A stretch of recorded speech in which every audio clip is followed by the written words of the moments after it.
A kiss under the mistletoe. You know, mistletoe can be deadly if you eat it. A kiss can be even deadlier. If you mean it.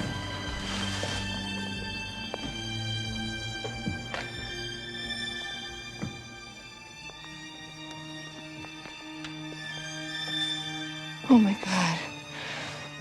Does this mean we have to start fighting? Hi, my name is Dom Griffin. I'm a film critic and you're watching the Armchair Auteur. This is an ongoing video series I do where we talk about new movies, old movies, screenplay analysis, that sort of thing. So if you like film culture and you like movies and you like to see people take it apart, please consider subscribing. Well, it's almost Christmas, and like any self-respecting movie nerd, I personally have my favorite movies to watch around Christmas time. And don't worry, I'm not one of those weird pedantic people who likes to argue about whether or not Die Hard is a Christmas movie. Like, it is, but I'm not gonna like fight you about it. And you know, I just figured I needed to talk about one of the films that means the most to me around this Christmas season. Now, usually around Christmas, I just watch like all the Shane Black movies, like just all of them, because they're all basically Christmas movies, and Shane Black approaches Christmas in his weird buddy crime films in a way that really means a lot to me. Like, I personally just super vibe with it. But this movie is actually written by one of Shane Black's 90s contemporaries, Heather's scribe Daniel Waters, who helped write Tim Burton's Batman Returns, one of the weirdest Christmas movies ever, one of the best comic book adaptations ever, and one of my favorite movies of all time. This movie to me is an oddball, timeless classic, and it just bothers me that more people don't pay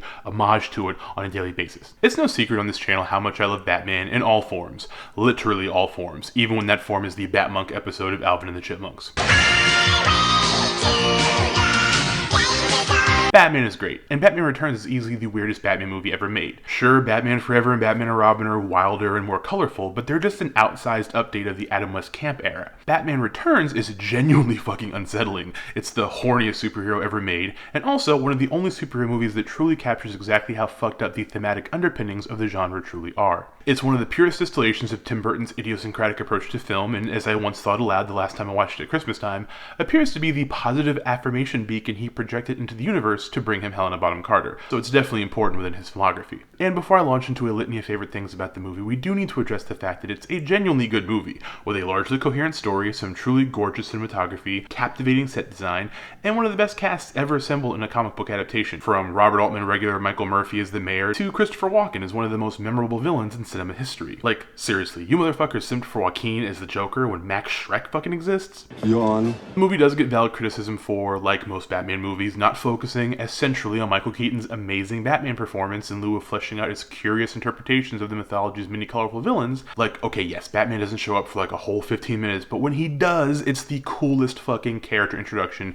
in any movie ever made. But that focus on the villains makes a lot of sense here. I mean, Danny DeVito's Penguin has always been suitably unsettling to me as a cracked mirror version of Bruce's own history as the progeny of wealth, but obviously, I much prefer Waters and Burton's insane version of Catwoman, who bears very little resemblance to the character from the lore, instead manifesting as an absurd exploration of repressed femininity unleashed. 100% Michelle Pfeiffer in this movie is the main reason a lot of guys in my generation like calling women mommy and having people spit in their mouths. Also, it's an idea later explored in Nolan's The Dark Knight of the exponential perversion of the city's psychology as a result of Batman's mere presence. I mean, honestly, once we get past the rich orphan in the costume fighting a gangster clown, why not follow a deformed bird person who just wants to be loved and a secretary who's finally snapped? Executive assistant. Sorry. But back to Christmas. It's not just that Batman Returns is one of my favorite Christmas movies, but this year it just feels particularly right for this weird COVID Christmas we find ourselves in. There's something in how the snow falls in Gotham that feels rueful and aching, like its citizens are trapped inside a snow globe. Maybe that's because the movie was filmed on a bunch of sets and not really shot on location, but everyone in this movie just feels disillusioned and isolated and broken. Except Max Schreck's large son, who just seems to be doing great no matter what. Chip. Dad, go! Save yourself! The movie is absolutely teeming with chaotic energy. I mean, Selena literally lives in an apartment right out of a John Waters movie. But to me, it's in that yearning, in the wounded duality of Bruce and Selena's romance, in the tragedy of Cobblepot's painful quest to be acknowledged and beloved, and how the key source of everyone's stress is a piece of shit rich guy who only cares about himself and never once thinks about anyone else's needs. I mean, I don't know about you guys, but that all just screams 2020 to me, even if it was made in 1992. So yeah, I think, look, if you're watching Christmas movies around this time of the year, take a break from your ironic Hallmark and Lifetime movie marathons about, like, bakers marrying bankers or whatever the hell. Like, just give that shit a rest and throw in a real classic like Batman Returns. It's great.